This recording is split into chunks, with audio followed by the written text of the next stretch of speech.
Welcome to Retrofit Pilates Teacher Training Tip of the Week. My name is Ruth Ruttan, and I am a master instructor and a doula.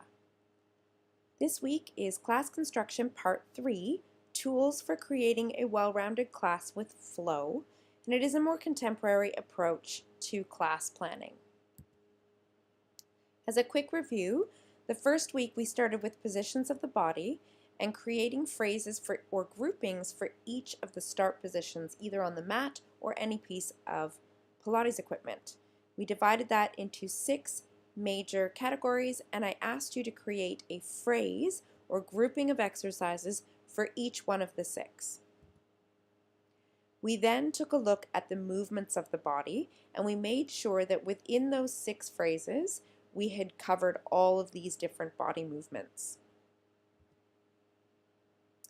We also took a look at class elements. We used them not only to make sure that we had covered each of them in the phrases, but also in creating a better order for our class plan. You didn't have to do it in this order, but you could use this to help you guide yourself through setting up your class. All right, so this week we're going to look at regressing in order to progress an exercise. So I want you to think of taking one exercise and ask yourself, what are the main movement principles that I need my clients to understand when they do this exercise or to do this exercise well? What is the choreography or the movement sequence that is involved in the exercise that I also need them to understand?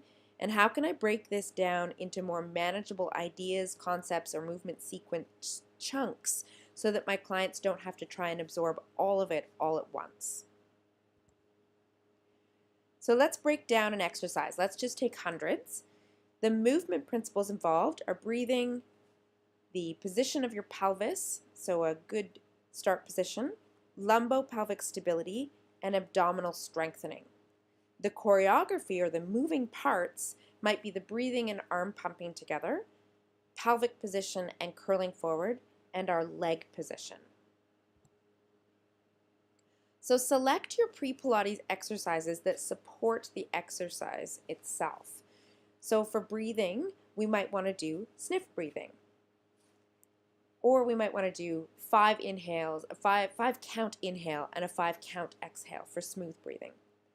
We might want to do something like pelvic clock in order to teach your clients about neutral pelvis and imprint, or we may even want to support their neutral if it's a beginner or there's some instability. At lumbopelvic stability, we could do toe taps or marching, or both. And for abdominal strengthening, we could simply do some abdominal curls.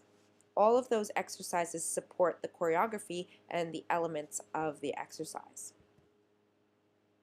So let's break down some of the body movements or the choreography so that it's easier for your clients to grasp the various movement sequences. So we could divide this up into arm pumping.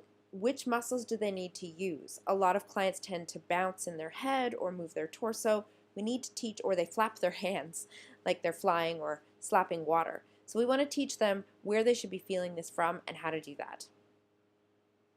Then we're looking at pelvic and leg position. Choose for them. What are they going to do? Do they need to be in imprint? Do they need to be in a supported neutral? Or do they need to be in neutral itself? The leg position might depend on just how familiar they are with the exercise or how much ability they have. So you could start them with their feet on the floor and then work towards tabletop and so forth. Curling forward is a hard one for many people, even when they're advanced. We want to make sure that we're teaching them good alignment of the neck, shoulders, and torso. And if their hands are behind their head while they're learning that, we want to make sure that they're not pulling themselves forward from their head. So once you've gone through each of those elements by using the pre-Pilates to teach them that, you need to cue that in order to put it all together. So I would definitely start by cueing what pelvic position you'd like them in, and then cue the leg position according to level of class or ability. Cue the curl forward. You might want to then reach the arms forward and just simply have them do the breath pattern that you've taught them before you start pumping the arms. If your class is quite advanced, you might move through that very quickly, and you might be able to progress further by lowering the legs further up and down or adding beats of the legs. Your homework is to create progressions of 6 exercises, one for each of the start positions of the body.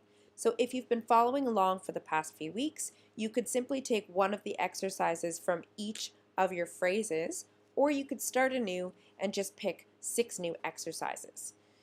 All right, you've got a week to do this. If you need to ask us any questions, feel free to leave a comment, email us, or contact us through our Retrofit Pilates Teacher Training Facebook group.